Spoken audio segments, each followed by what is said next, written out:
জাতীয় সংসদের সংরক্ষিত নারী আসনে দলীয় প্রার্থী চূড়ান্ত করেছে বাংলাদেশ জাতীয়তাবাদী দল বিএনপি। তবে এই মনোনয়ন তালিকা ঘোষণা হওয়ার পর থেকেই সামাজিক যোগাযোগ মাধ্যম সহ রাজনৈতিক মহলে শুরু হয়েছে তীব্র সমালোচনা ও বিতর্কের ঝড়। বিতর্কের তালিকায় সবচেয়ে বেশি আলোচনায় রয়েছেন গোপালগঞ্জের কাশিয়ানী উপজেলা আওয়ামী লীগের বন ও পরিবেশ বিষয়ক সম্পাদক সুবর্ণা ঠাকুর। তিনি ওরাকান্দি হরিচাঁদ ঠাকুরের বংশধর এবং জানা গেছে দীর্ঘ সময় ধরে আওয়ামী লীগের রাজনীতির সঙ্গে যুক্ত ছিলেন।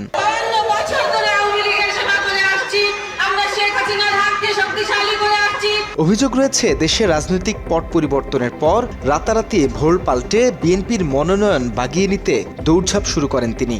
52 বছর ধরে আওয়ামী লীগের সেবা করার দাবিদার এই নেত্রীর মনোনয়ন প্রাপ্তিতে খোদ বিএনপির ভেতরেই তৈরি হয়েছে চরম বিস্ময়।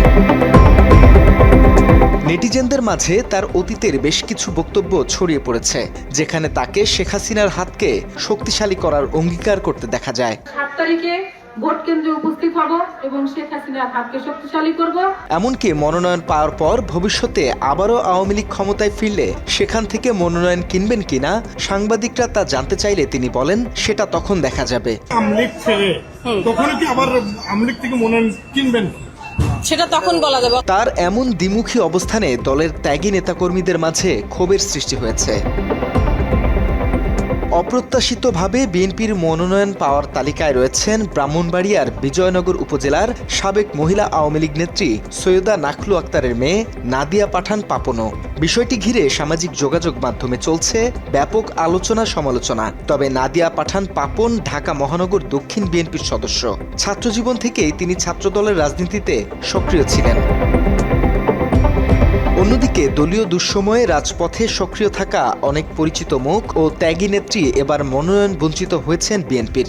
বিশেষ করে জনপ্রিয় কণ্ঠশিল্পী কনক চাপা এবং বেবি নাজনীন মনোনয়ন প্রত্যাশী থাকলেও তালিকায় তাদের নাম আসেনি। বিষয়টি নিয়ে প্রশ্ন তুলেছেন অনেকেই।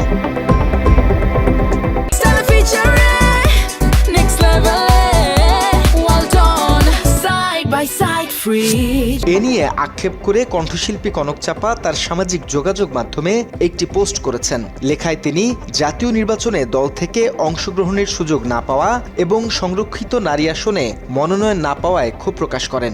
এছাড়াও দল তাকে মূল্যায়ন করেনি উল্লেখ করে তিনি জানান, গান ছাড়াও দেশের জন্য অনেক কিছু দেওয়ার বাকি আছে তার।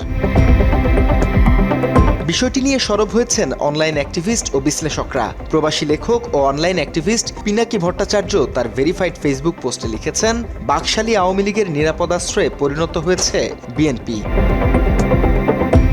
অন্যদিকে প্রবাসী সাংবাদিক ও অনলাইন অ্যাক্টিভিস্ট ইলিয়াস হোসাইন এই মনোনয়নকে দেখছেন ভিন্ন কোনো এক অশুভ শক্তির এজেন্ডা হিসেবে। তার দাবি, দলটির মনোনয়নে বিদেশি শক্তির প্রভাব কাজ করছে। বিএনপির মনোনয়ন ঘিরে যখন বিতর্কের মেঘ, তখন জামায়াতে ইসলামীর একটি সিদ্ধান্ত সর্বমহলে প্রশংসিত হচ্ছে। জুলাই বিপ্লবের শহীদ শিশু জাবির ইব্রাহিমের মা রোকেয়া বেগমকে সংরক্ষিত আসনে মনোনয়ন দিয়েছে দলটি। শহীদ পরিবারকে সম্মান দেওয়ার জন্য, যার মধ্যে আমরা জাতিকে সম্মান দিতে চাই, জুলাই পরিবারের একজন প্রতিনিধি এখানে নমিনেশন চূড়ান্ত করে। জুলাই আন্দোলনের একজন প্রতিনিধি হিসেবে তিনি সংসদে কথা বলবেন। এই উদ্যোগকে শহীদদের প্রতি প্রকৃত সম্মান এবং গণ আকাঙ্ক্ষার প্রতিফলন হিসেবে দেখছে সাধারণ মানুষ। মনোনয়ন ঘিরে এই মিশ্র প্রতিক্রিয়া বিএনপির অভ্যন্তরীণ রাজনীতিতে কী প্রভাব ফেলে সেটি এখন দেখার বিষয়। একদিকে শহীদ পরিবারের সদস্যকে মূল্যায়ন করার প্রশংসা, আর অন্যদিকে ভোল পাল্টানো নেত্রীদের স্থান দেয়া। এই দুয়ের বৈপরীত্য বিএনপির জন্য ভবিষ্যতে বড় রাজনৈতিক চ্যালেঞ্জ হয়ে দাঁড়াতে পারে বলে মত বিশেষজ্ঞদের। তথ্যচিত্রে আতিফ রাসেল, বাংলা এডিশন।